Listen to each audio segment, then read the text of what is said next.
Chicken పచ్చడి అనగానే ఎంత పెద్ద ప్రాసెసో, ఇది ఏమేం చేయాలో, ఏం కలపాలో ఏమో అని అర్థం కాదు కదా అసలుకి. కానీ బ్యాచిలర్స్ కూడా చాలా ఈజీగా చేసుకోవచ్చు. అది చిన్న టిప్ తెలిస్తే చాలు, ఈజీ అండ్ టేస్టీగా కుదురుతుంది. అదేంటి అని అంటే, మనము చికెన్ ఎంత తీసుకున్నా కూడా, ఆ బోన్ అయినా బోన్లెస్ అయినా కూడా చికెన్ వేంపేటప్పుడే ఉంటుంది దాని టేస్ట్ అంతా. అది ఎంత మంచిగా వేగితే అంత బాగుంటుంది పచ్చడి కూడా.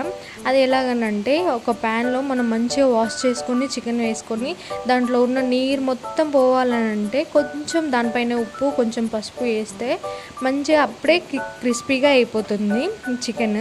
ప్రతి ఒక్క పీస్ మంచిగా దగ్గరికి అయిపోయి, అంటే దాంట్లో ఉన్న వాటర్ అంతా అబ్జర్వ్ అయిపోయి బాగుంటుంది.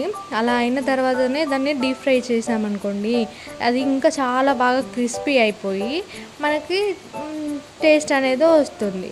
అది కాకుండా వాటర్ ఉండగానే దాన్ని తీసేసి మనం అందులో ఆయిల్లో వేసి డీప్ ఫ్రై చేస్తే అది అప్పటికి క్రిస్పీ అవుతుంది అనుకోండి, కానీ దానికి టేస్ట్ అనేది ఉండదు. ఎందుకంటే మనం ఉప్పు తర్వాత వేస్తాం కదా, ఉప్పు ముందే వేస్తే ఆ ఉప్పు పీస్కి అంతటికి పట్టేసి అప్పుడు చాలా బాగా టేస్టీగా ఉంటుంది.